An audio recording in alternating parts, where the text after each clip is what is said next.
as we see the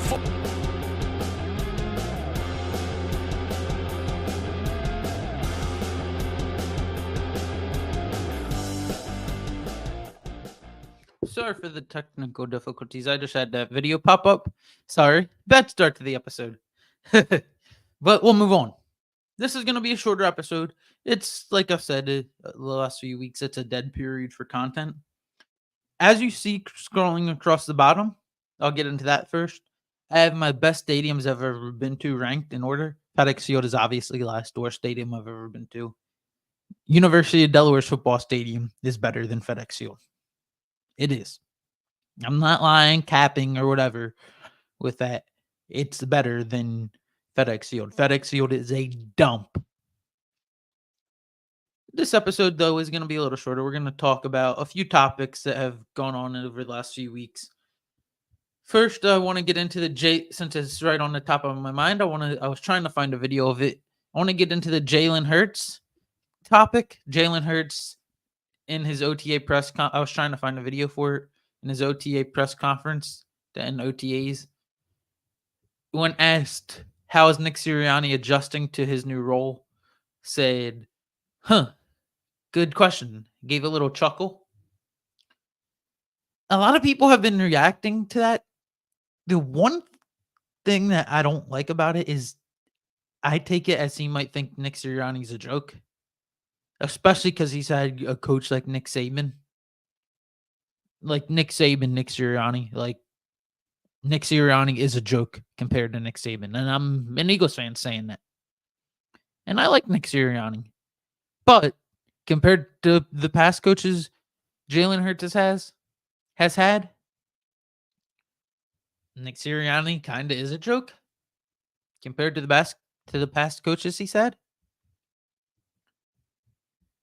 So that's the way I kind of view it. I do think there might be a little overreaction as well. That's the other side of the coin, that he just wasn't prepared for the question, didn't know how to answer it. So he said it was a good question because it caught him off guard. He wasn't prepared and think like someone would ask him a question like that just because, like, he's a head coach. How do you think he's adjusting to a new role?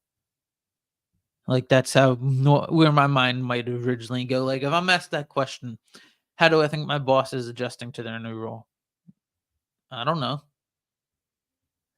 I honestly don't know. It depends on how often I interact with them. That's another thing with it. But this situation does raise an eyebrow. It raises an eyebrow that I wanted to address. I wanted to talk about. Then, in other Philadelphia news, or actually, I should have opened the episode with this before I get into the other Philly news.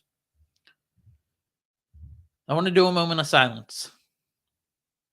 I want to do a moment of silence for Jerry West, who passed away.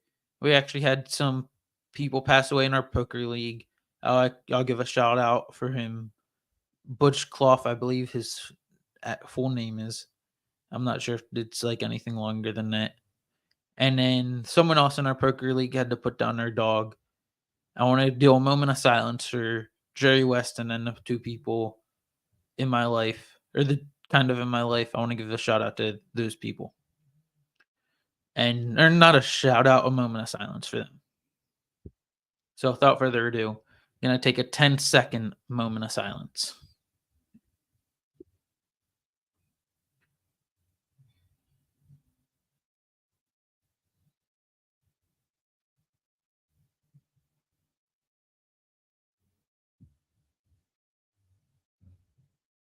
Thank you. I wanted to get that out of the way. Now to our next order of business. I actually want to look something up while I'm talking about the next order of business. I know a lot of people saw the Joel Embiid on the TNT broadcast this week. The clip's going around too. I found a clip of Stephen A. asked him about the Boston Celtics, and I'll play that in a second.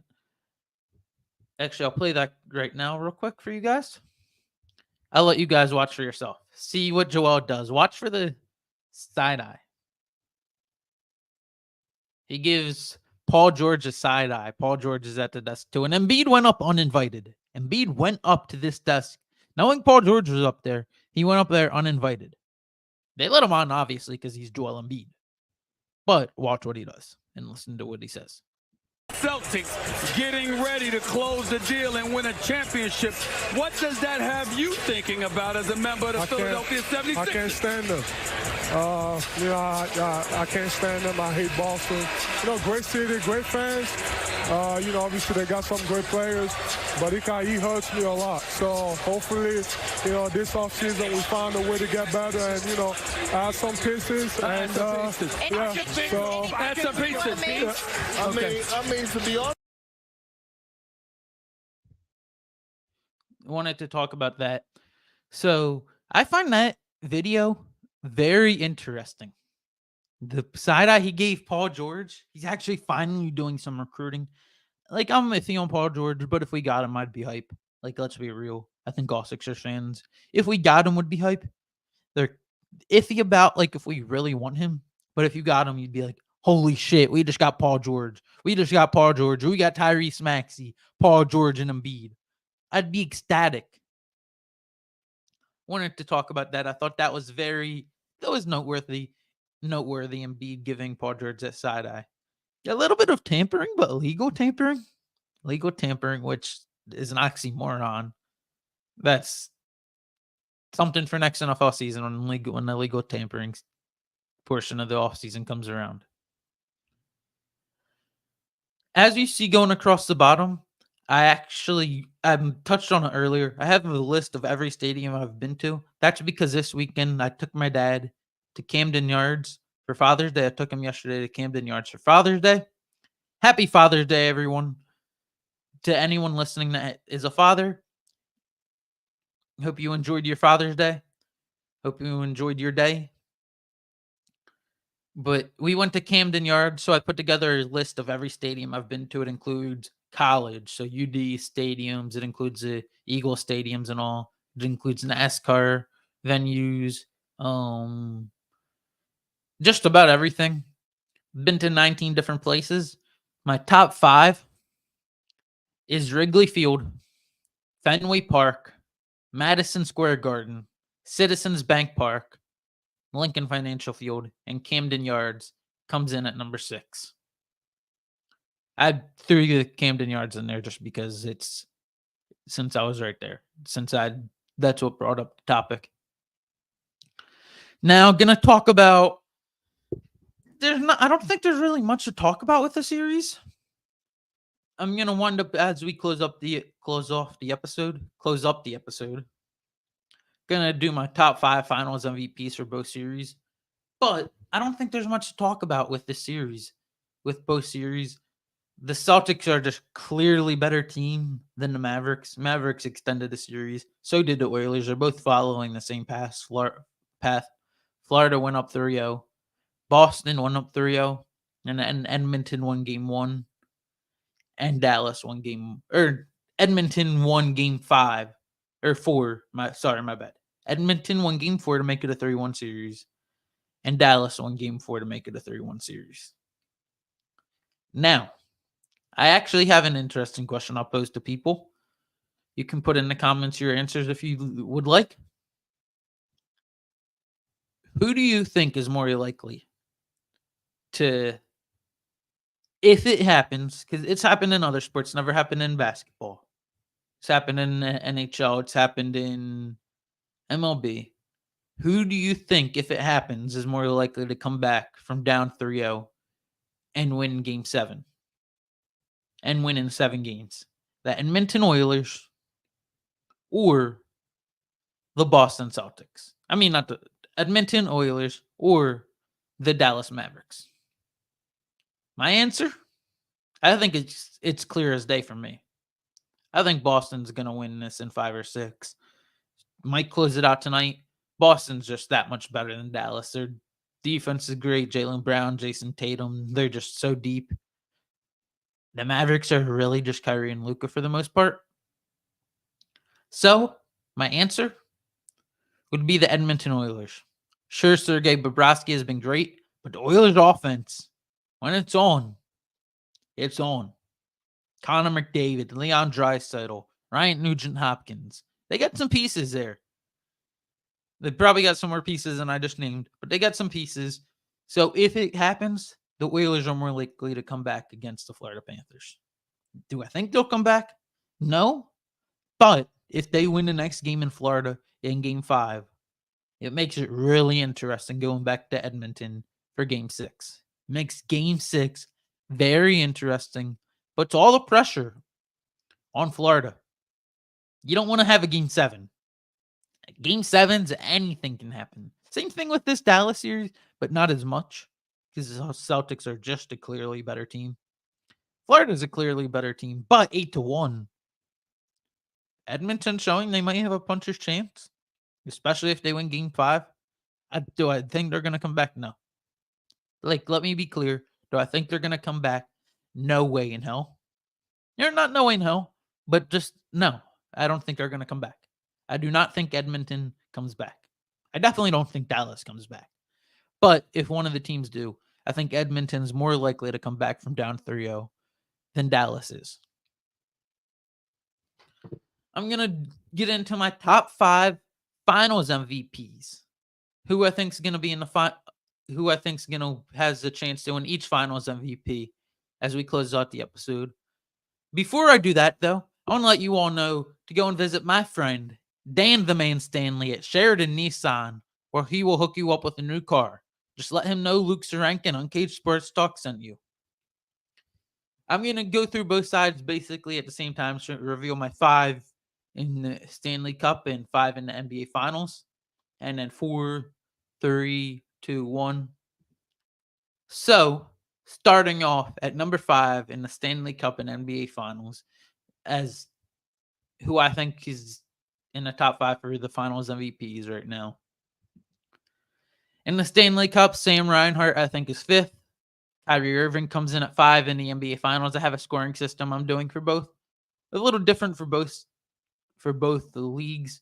I'm ranking the top 5 in the NBA in each game. I'm ranking who's in the top 5 each game. And in the Stanley Cup, I'm just ranking who's in the top 3 based on the 3 stars each night.